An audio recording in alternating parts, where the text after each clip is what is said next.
Hello, everyone, and welcome to this very interesting episode in which I will discuss disability insurance. Many of you don't know what disability insurance is, why do you need it, or if you actually need it. So that's why I brought a special guest who has extensive experience with disability insurance, who runs a company to provide disability insurance for different physicians. Can you please introduce yourself to our viewers and what made you passionate about this topic to start with? Hi, so thank you for having me. I am Stephanie Pearson. I am an OBGYN by training. Unfortunately, I was kicked in the shoulder during a difficult patient delivery, and my patient ruined my shoulder and my career. I ended up with a torn labrum. It didn't heal. I developed a frozen shoulder. I had surgery. My surgery didn't go as well as planned. I have considerable range of motion deficits and nerve damage in my left arm. I was never cleared to do OB or operate. And I learned a lot the hard way about disability insurance in that my group policy, so the policy that I thought my employer provided in fine print, didn't cover work related injuries. And I was flatly denied and told I would have been better off had I fallen off my bike. I was lucky enough or fortunate enough that I did get a policy when I became an attending, but it wasn't what it should have been. And it led to a lot of problems. And so I became incredibly passionate about this topic. I didn't want any other physician to go through what I went through. And so I took my experiences, my journey, and really wanted to change the industry and have it be led by education instead of led by sales. So at its most basic definition, disability insurance is insurance to protect your income.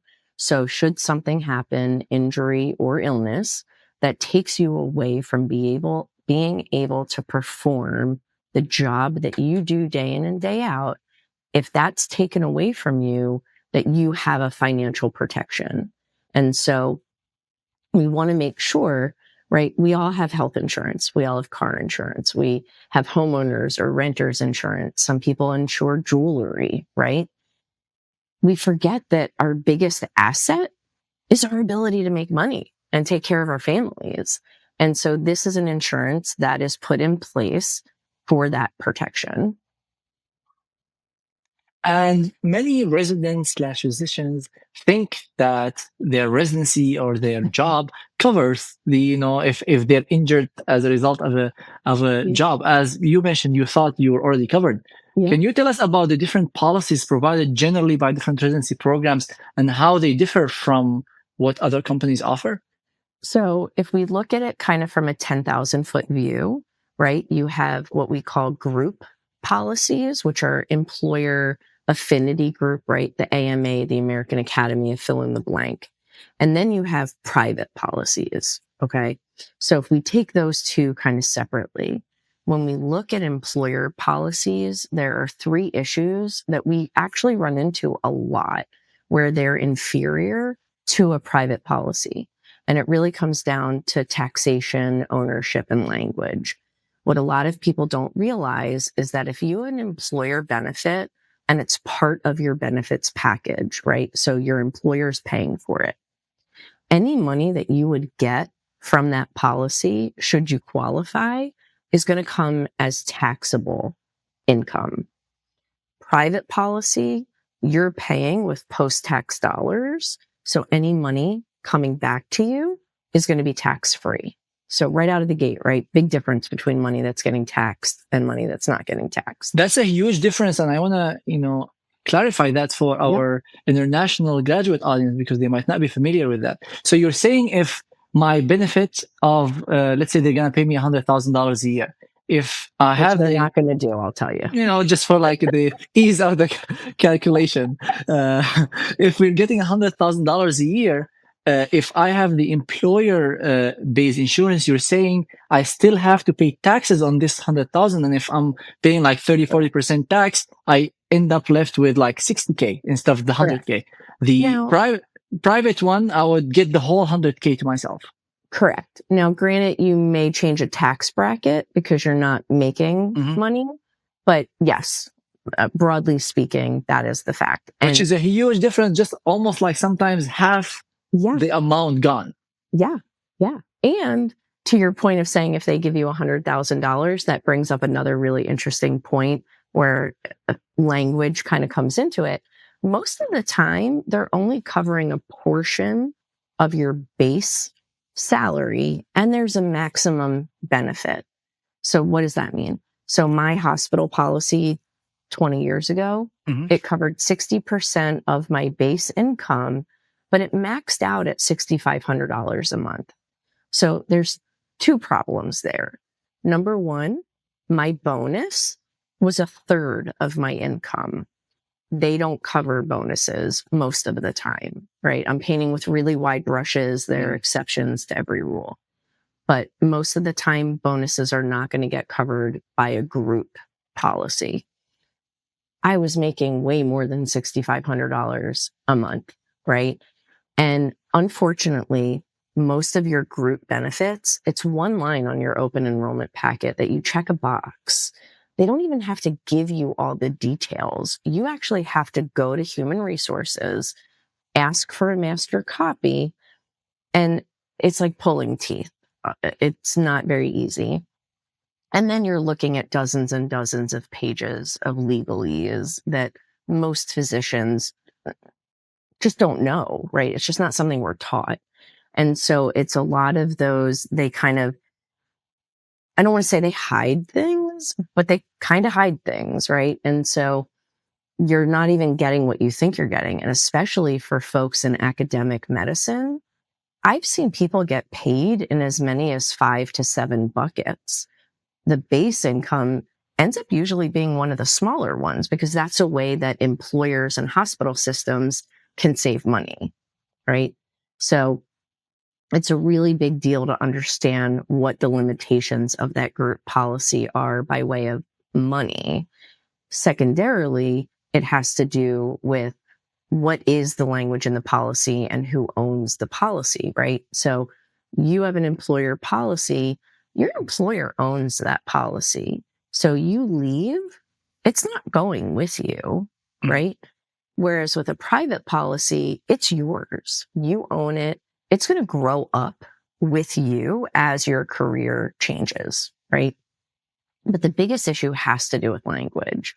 A lot of these group policies will say that their own occupation, but when you read the document, the definition is what's held to the national economy or the local labor market. It's not specific to what one employee does at one employer site. It's a mouthful. It allows them to cast a really wide net that says this is what you would, could, should be able to do based on your training, education, and skill set. You put 100 surgeons up against a wall. You guys are not doing the same thing day in and day out. You are not making money the same way.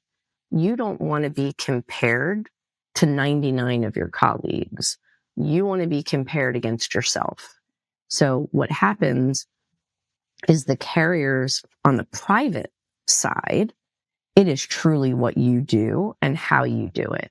And if something happens, what they do is they typically will look back at your calendar, your billing, right? How do you get paid?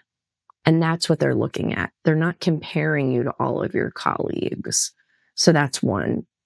Two, typically the way that they define total disability in the group space is that you're considered totally disabled if you can't do your job and you're not gainfully employed. That definition stinks. Most type A people are not hardwired to stay at home. And I used to say the old adage, I'd give my left arm to be home with my boys more, who were 4 and 6 at the time. After 6 weeks, I was ready to kill everybody. I am not meant to be a stay-at-home parent. I have the utmost respect for them. I think they have the hardest job in the world. I am a better mom working outside of the home, right?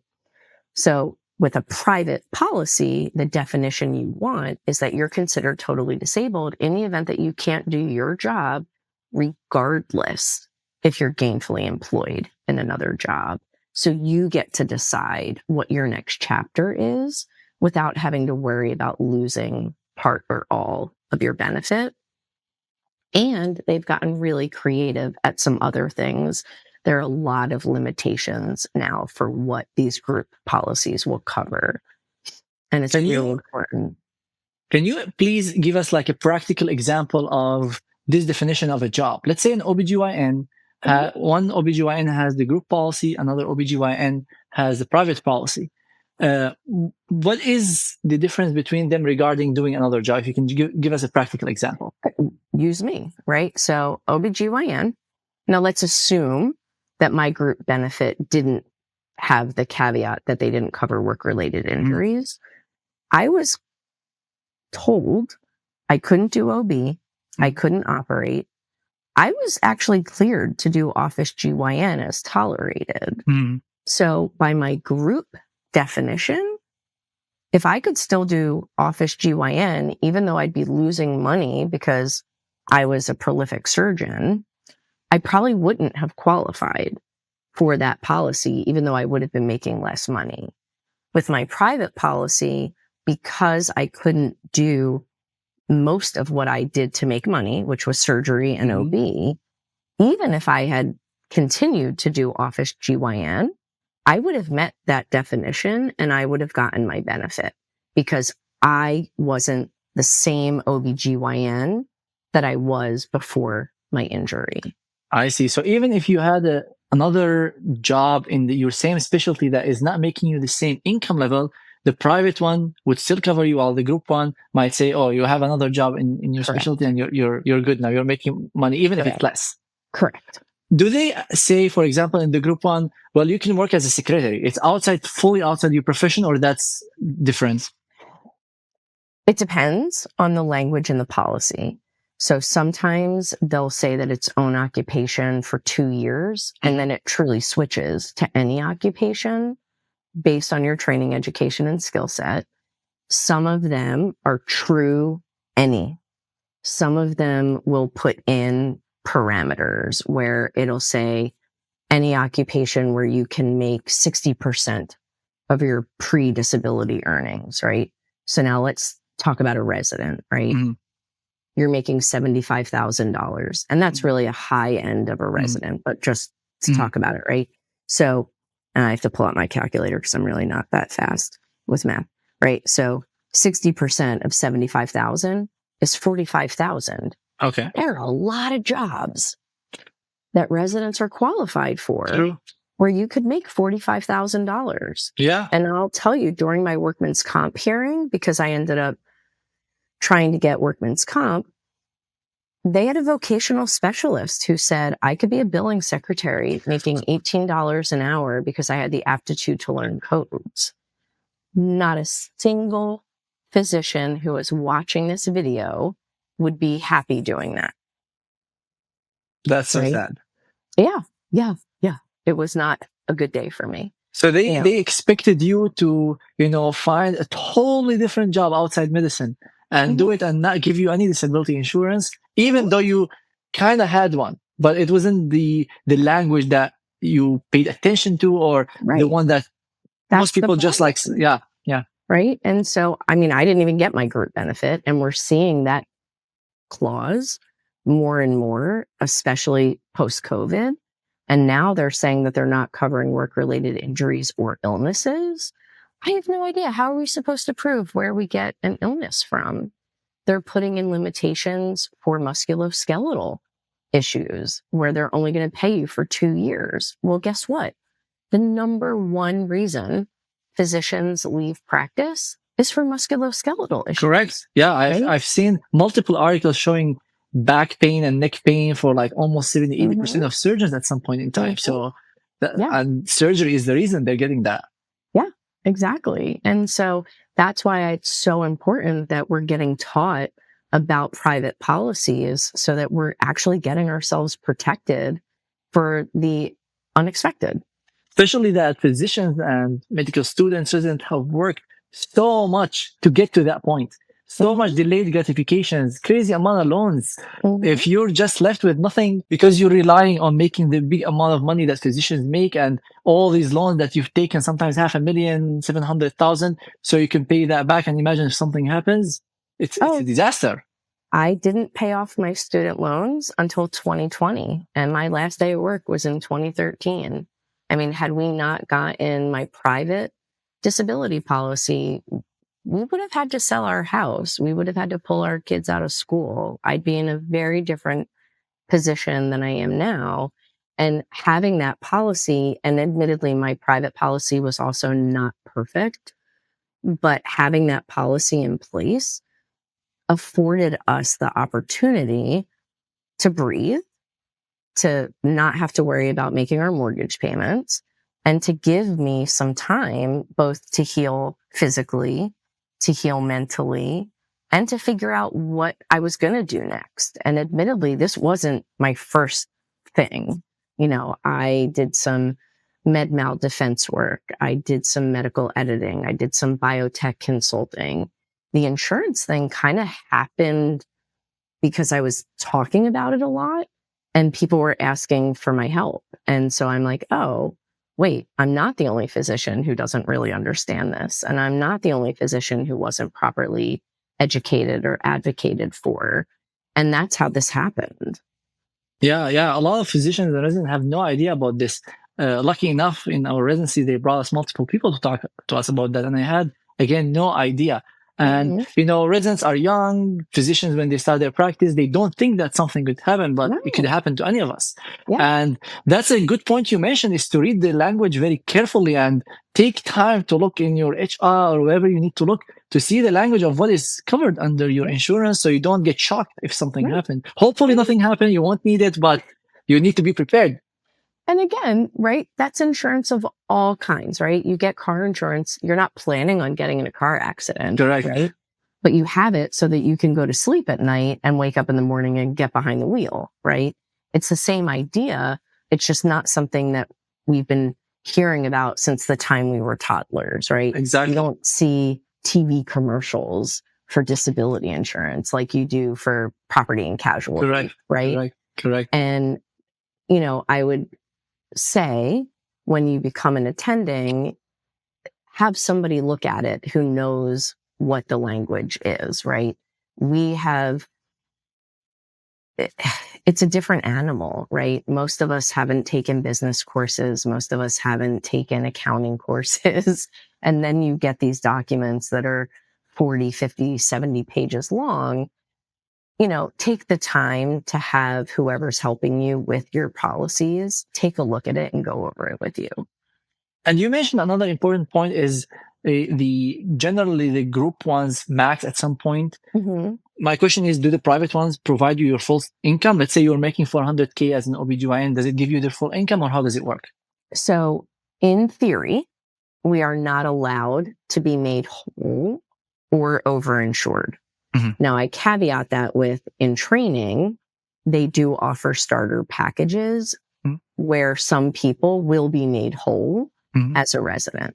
Mm-hmm. But as an attending, there's got to be a theoretical incentive to get people back to work, right?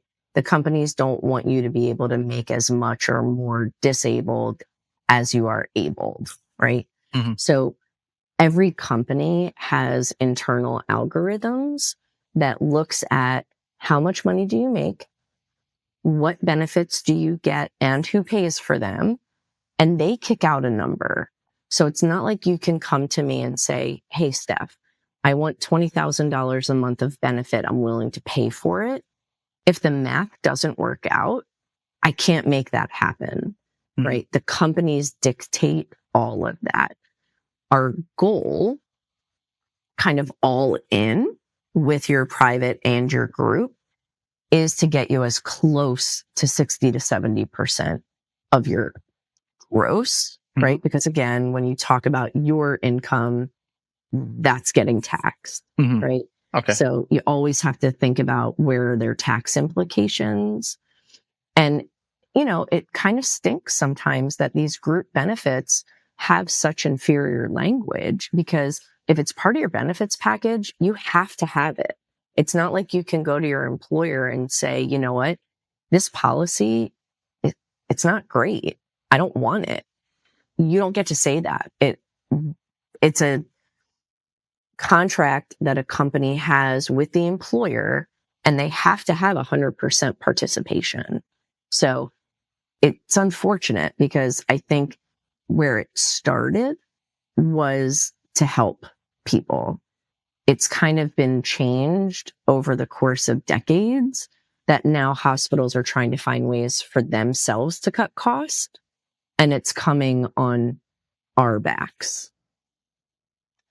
So one advantage some people might say for the group benefit is it's kind of free versus the other Okay. one, it's you have to pay for it. And I totally get, the idea of you're protecting your future. So can you give us an idea for people to, understand how much does the private one cost? I know it changes by the income and so many other factors. Can you take us in what affects the price of that income and generally like a range for residents and attendings? So there is a rule of thumb. And again, the answer to a lot of these questions is it depends, which is a little bit frustrating. But the factors that go into pricing, are you a boy or a girl? So disability insurance is more expensive for women than it is for men. Life insurance is the opposite. It's not quite as sexist as it appears. Historically, across all fields, women have left the workforce more often than men because of injury or illness. Men have consistently died younger and more successfully at their own hands.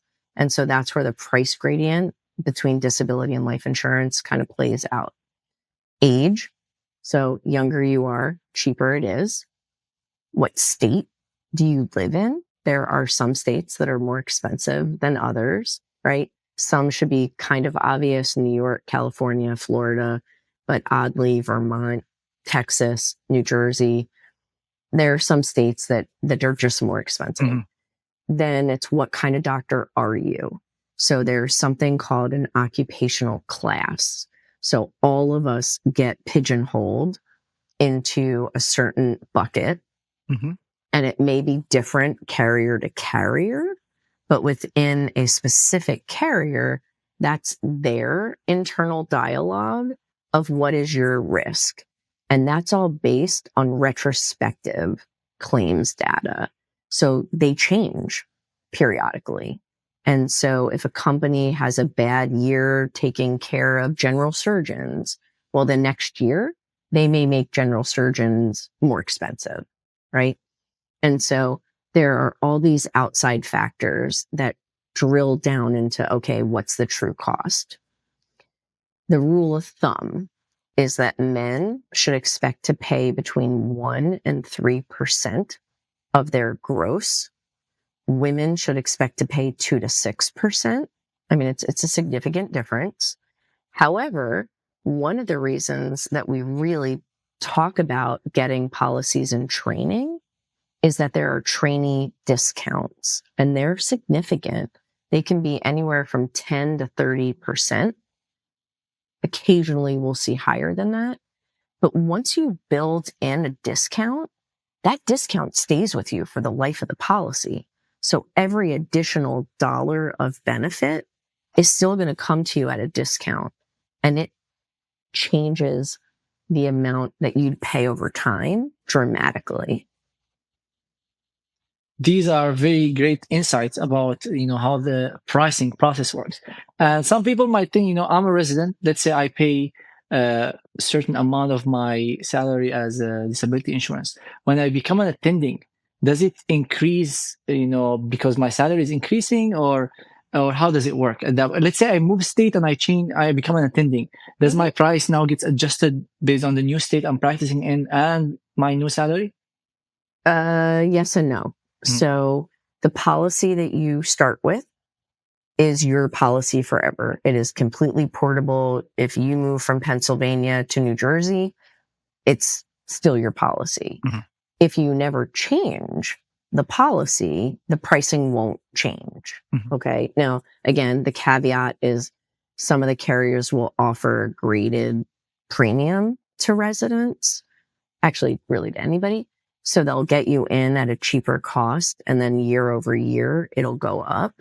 So that's a caveat. But if you end up with a level premium, meaning this is the cost for X, right? So let's say you're a resident, you have a $5,000 a month benefit, and you're a guy, you're paying less than $2,000 a year for that. Okay. When you become an attending, you have a choice. You can keep it where it is. I don't recommend that, but you can, and the price would never change. Ultimately, you do want to keep pace with your income.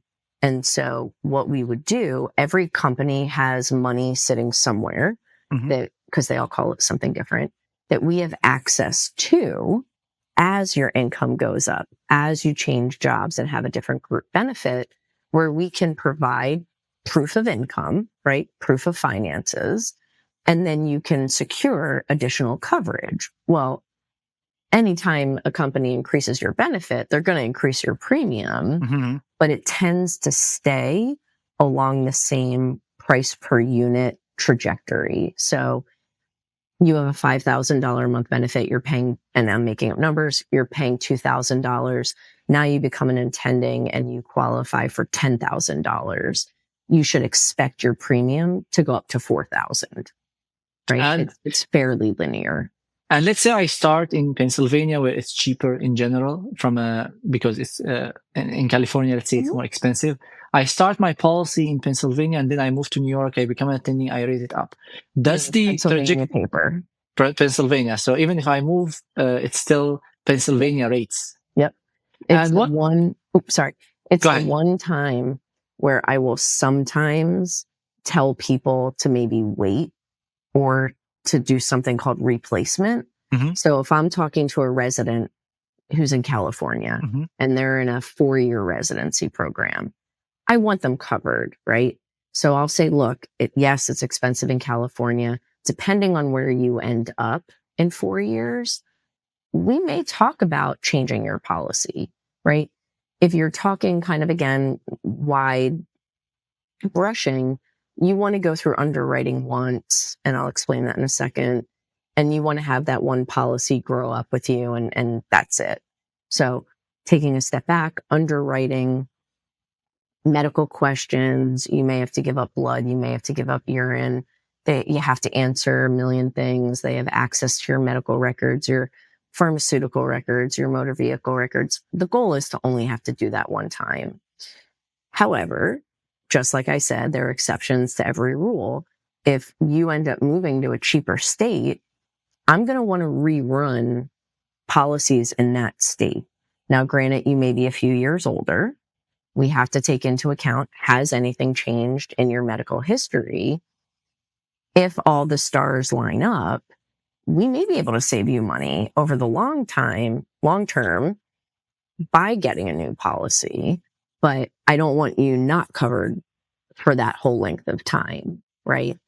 If somebody calls me and they're graduating and they haven't had coverage and they say to me, oh, I graduate, like I just had a talk today, somebody's graduating in 2 weeks and moving to a cheaper place, we can still capture the trainee discounts for a period of time after graduation. So that specific person, I said, look, you might want to wait until your feet are in the next state, because it's going to save you money not only now, but for the life of your policy. So I think the nugget here is it's not a one size fits all endeavor under any circumstances. And that's why it's important to talk to someone who knows, what disability insurance is, so you can make that decision based on your own situation. And we'll leave the link for if someone wants to talk to you in the description of this video. So if you want to chat and have idea about disability insurance, individualized approach to you, well, you can schedule in the session in the link that I will leave in the description below. One very important point that you touched on, and I heard in multiple places, is how healthy you are. And I heard that multiple people don't even qualify for disability insurance, or it becomes very expensive even if you have a certain prescription or something. So I have 2 questions here. what is the rate of people getting denied for disability insurance based on that? And the second question is, now it makes sense to me if you're young and healthy to get it early, because if you 2-3 years down the line you might get some sickness or even a minor prescription, your probably premiums will be higher than if you just signed up earlier and stayed on the same rate. So there's actually a bunch of questions in there. So number one, no one will give you numbers on declinations. It's proprietary information. Mhm. I can say kind of anecdotally, because we do a lot of field underwriting in our company because I'm a physician and have Mhm. medical knowledge. So we have a very small declination rate, and it's usually because of something that either somebody forgot to tell us or there's a crazy lab Mhm. that pops up that we weren't expecting. So that one's a little hard to answer. Mhm. In training, there are sometimes policies called guaranteed standard issue policies, or GSIs, Mhm. where they don't ask medical questions and they don't do underwriting and you get covered. Mhm. Why wouldn't everyone do that? Well, they tend to be more expensive. They tend to have other limitations, and they sometimes won't get you as high of a participation limit as a quote traditionally underwritten policy. So for instance, a lot of the carriers now will give somebody a maximum benefit of $30,000 a month if the numbers work out. Most of your GSI policies are going to max at 15,000 or less, but maybe the best that we can do for somebody, right? I see. Okay. As far as where past medical history, surgical history, medications, some just create exclusions. So the company may say to you, look, I'm going to cover you from head to toe, but you're on Zoloft. We're not going to cover mental health issues. Or we're going to cover you from head to toe, but you know what? You have a herniated disc in your neck. We're not covering your cervical spine. Then you have things where it does change cost. So BMI is a big one. So if you are obese, it may add 25, 50% to the cost Wow. of your policy. There are certain health issues, mitral valve regurg may add 25% to your cost, right? These are all things that whomever you're speaking with to start the process should be asking these questions before you apply, because that's what ends up happening is, and again, it's anecdotal and from people coming to us after they've had a bad experience. You know, I ask a lot of hard questions up front because I want to manage realistic expectations. I don't want people to get declined. I don't want people, thinking the moon and the stars and then it doesn't happen. And so, a lot of times it may just be that they're not going to cover something, Mhm. but it doesn't affect cost. And sometimes it does affect cost. And again, that goes back to making sure that you're getting educated appropriately and that someone's really going to advocate for you and try to work through things, because not all exclusions are permanent.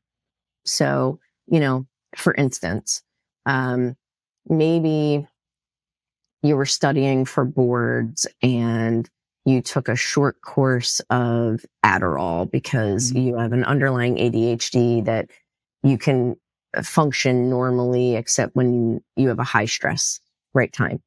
Well, I might be able to argue, well, look, he took these meds 3 years ago. He hasn't taken anything since. He's not in counseling.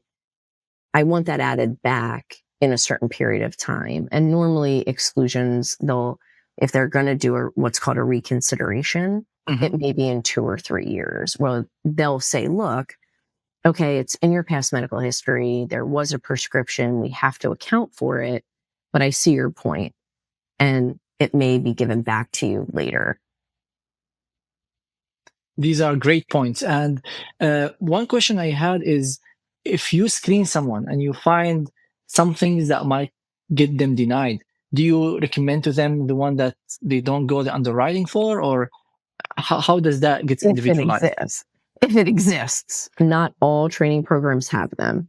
So a lot of your really big programs, they'll have one. A lot of the smaller programs, they're really hard to find.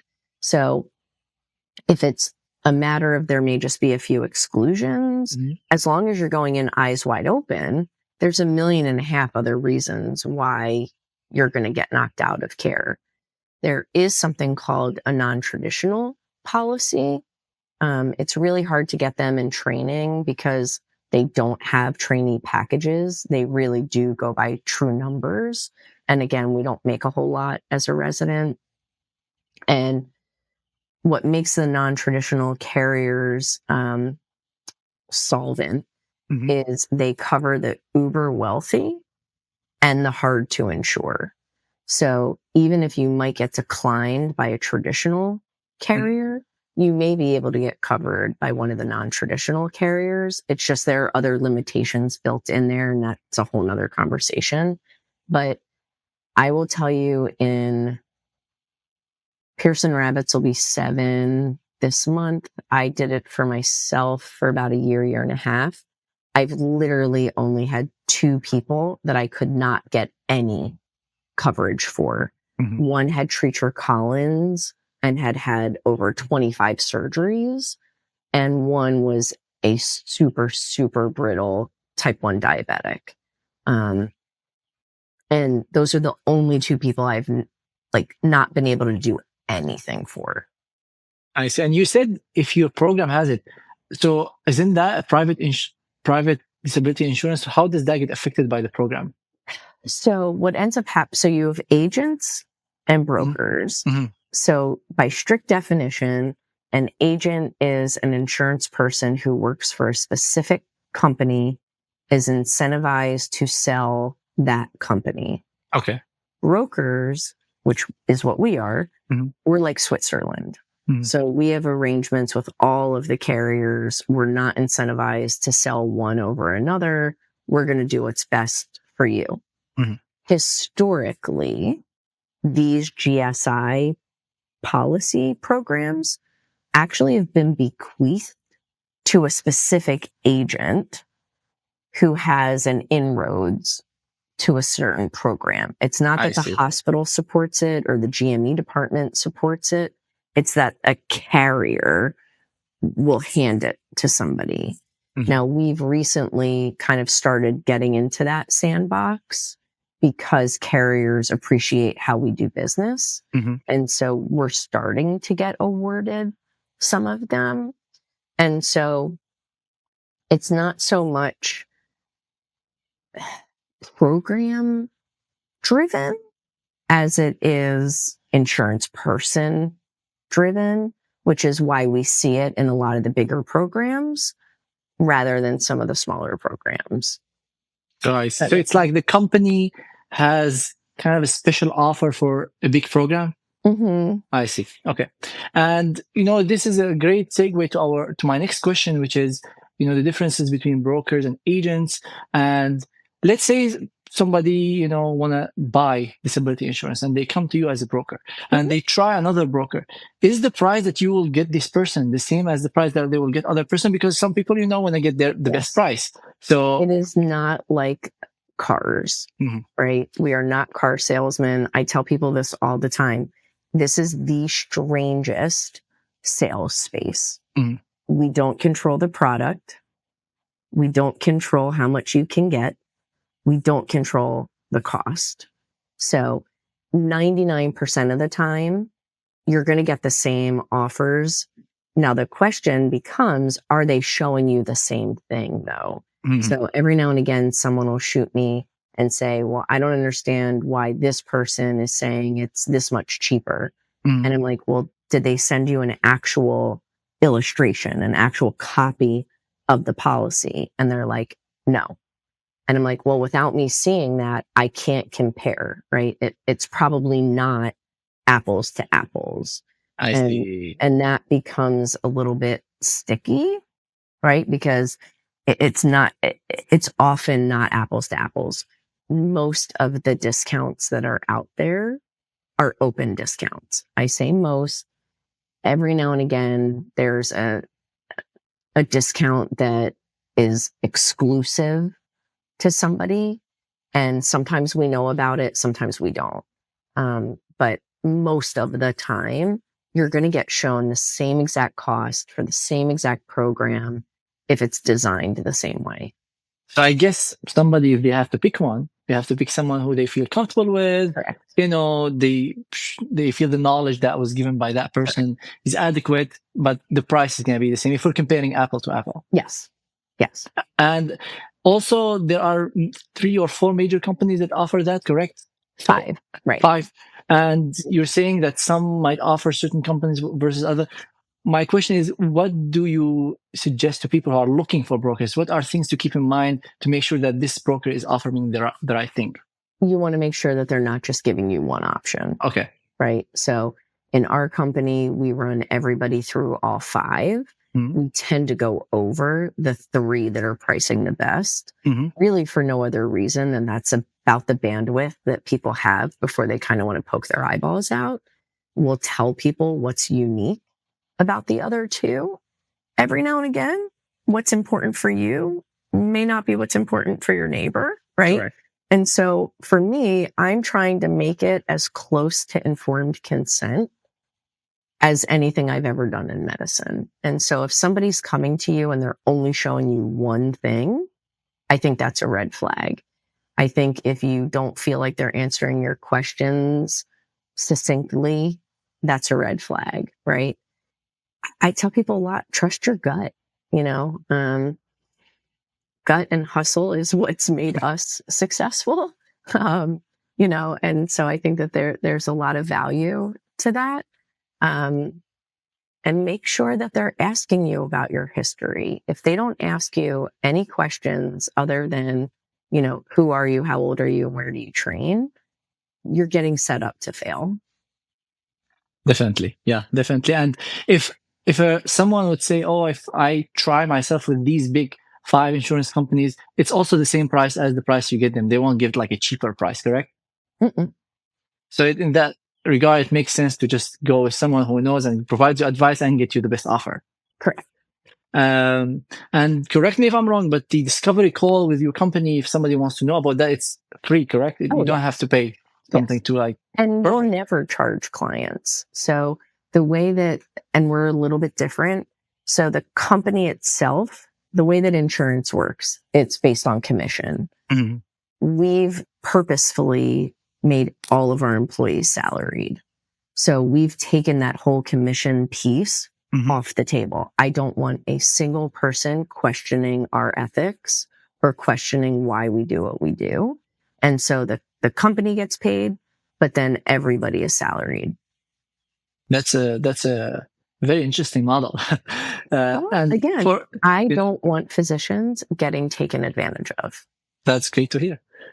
For our viewers, it makes sense if you want to know about this process, even if you don't want to buy at this moment. If you want to know, educate yourself, which I think definitely something you should do. Just schedule a free call, give it a listen, educate yourself, listen, see if this is something that works for you, individualize it for yourself, and then you can make the decision if you want to do it or not.